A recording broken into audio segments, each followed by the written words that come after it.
This right here is a young southern green-striped grasshopper. This species is in a subgroup of grasshoppers called the band-winged grasshoppers that are normally found in or near the sand. This individual right here is your average brown phase juvenile southern green-striped grasshopper, but they come in many other different color morphs.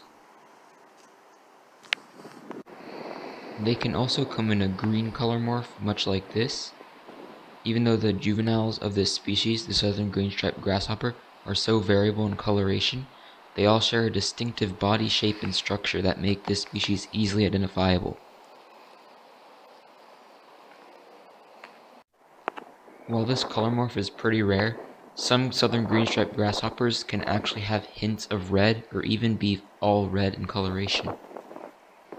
This one's really pretty in my opinion because it has a nice combination of green and red color.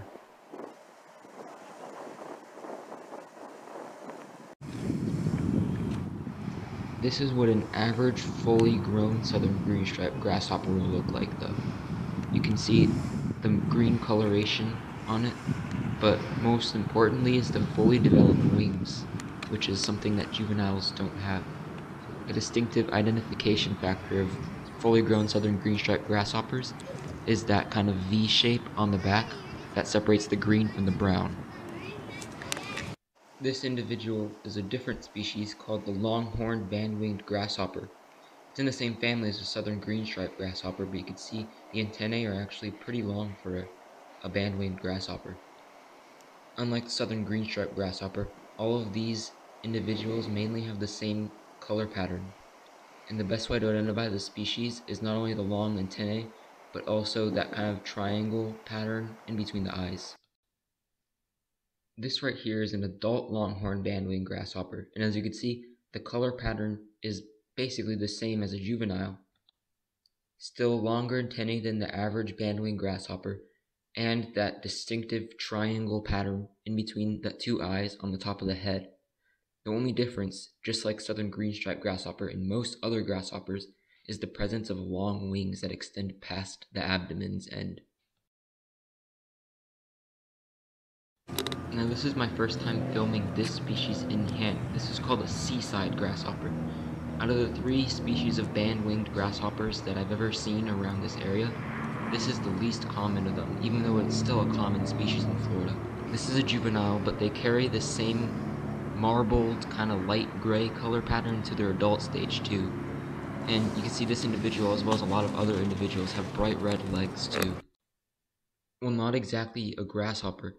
This katydid right here is a member of the family Tetagonidae, which is a close related family to the grasshoppers and crickets. This individual conehead right here is in the species known as the broad-tipped conehead, and this species is easily identifiable because of that brown coloration, the thin body, and that black stripe running down both sides of the body, and the long antennae, and very long legs for a katydid as well.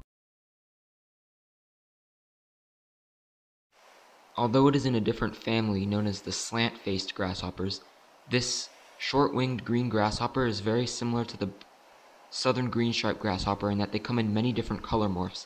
This individual is all green, but you can see they all share a similar wing shape, very short, and the wings don't go past the abdomen.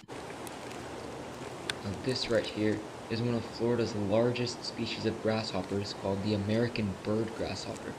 The American bird grasshopper not only is very large and distinctive because of size, but also because of color pattern. There's no other grasshopper that comes in Florida that has a remotely similar color pattern to this. One of the best identification methods I use though is that black equal sign on the neck just behind the head.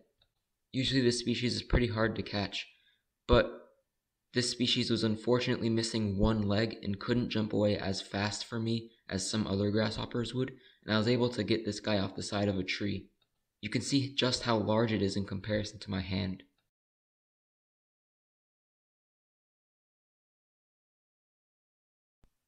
The American bird grasshopper is one of the most highly adaptable species of any North American grasshopper. While the brown-colored one that we found first was in a wooded wetland habitat, this individual was found in a clear field, and that is reflected by that green and yellow coloration on this individual.